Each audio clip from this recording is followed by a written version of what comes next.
Hey there, and welcome. Today, we're going to dive into a really powerful idea, one that's right at the heart of the Quran. It's this claim that it's a perfectly preserved guide for all of humanity, like a divine measuring stick in a world that's, well, pretty uncertain. If you really think about it, for as long as we've been around, people have been wrestling with some massive questions. And maybe the biggest one of all, the one that underpins everything, is this: what is actually right? And of course, right on the heels of that question comes another one. I mean, we live in a world that's just flooded with different ideas, different truths. So how in the world are we supposed to tell what's real and what's not? How do we separate the truth from the noise? That's really the core challenge we're digging into here. Okay, so to get a handle on this, the source we're looking at gives us this fantastic metaphor: a measure. Just picture a perfect scale, or a ruler.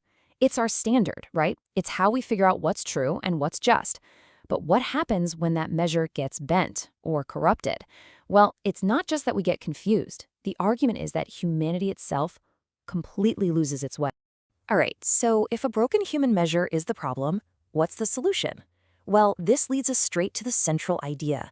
We need a measure that can't be broken, a divinely protected one.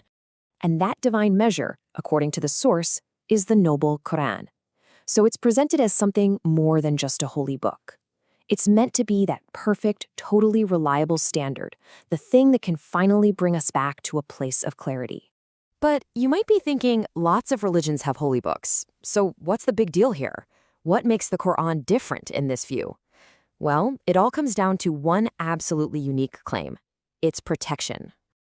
And this isn't just an idea somebody came up with. It's based on a direct verse from the Quran itself. Here, Allah is quoted as personally guaranteeing its protection. He's saying, "I will be its guardian." This promise, right here, is the bedrock of the whole concept. So what does divine protection actually mean, like in the real world? It means the text has believed to be completely shielded from all the stuff that usually messes up human-made things. We're talking about protection from human interference, from people twisting its meaning, and from anyone just deciding to change it on a whim. And the results of all that protection? Well, the idea is that you get a guide that's truly timeless, a message that never gets old, and a measure that stays perfectly true no matter how much time passes or how much the world changes. Okay, so let's follow this line of thought. If the measure itself is perfect and protected, then what about the guidance that comes from it? This is where we get into the claim that it doesn't just offer a path, but a truly unique one. And this next verse is absolutely crucial. Pay close attention to the wording here. It says, the Quran guides to that which is most upright. Not just upright, but most upright. That one little word changes everything. It's the whole point. And that little word creates a really important distinction. It's subtle, but it's huge. The argument here isn't that other paths are necessarily bad or wrong. It's that the Quran's path is presented as the single most direct, the most correct one, the superlative. So, why make such a bold claim?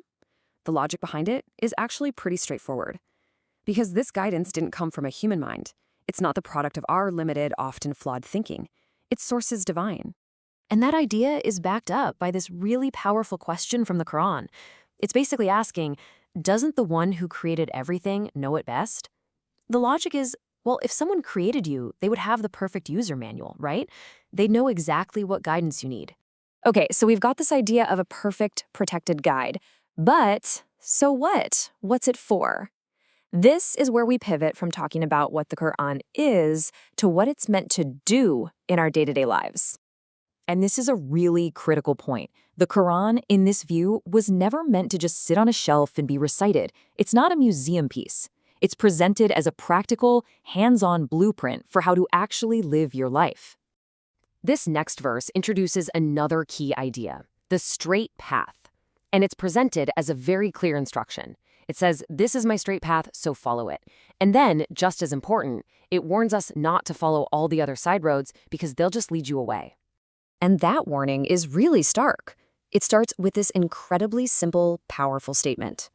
The straight path is one. But all the other paths, the ones that lead you astray, the distractions, the detours, there are countless of those. It's a powerful image, right? One clear road versus a million ways to get lost. So that brings us to our final thought. We've talked about the path and the warnings to stay on it. So what happens if you do? What's the ultimate outcome? Well, that's where we get to the promise. And it's a pretty incredible promise. It's a guarantee against two of the biggest fears we all have as human beings: the fear of getting lost in life, of going astray, and the fear of suffering. The promise is, if you follow this guidance, you'll be safe from both. And to really hammer this home, there's one last metaphor, and it's a beautiful one. The Quran isn't just a book. It's not even just a map.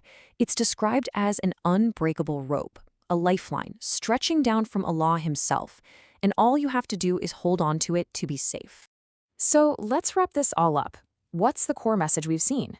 It's that the Quran is presented as a truth that can't be corrupted, a measure that never goes wrong, a path that is crystal clear, and at the end of the day, a way to salvation for anyone who's looking for it. And so this whole idea leaves us with one last thing to think about. We've just explored this concept of a perfect, divinely protected guide. The final question, then, isn't really about the guide anymore. It's about us. If a guide like that truly exists, what does it demand from us?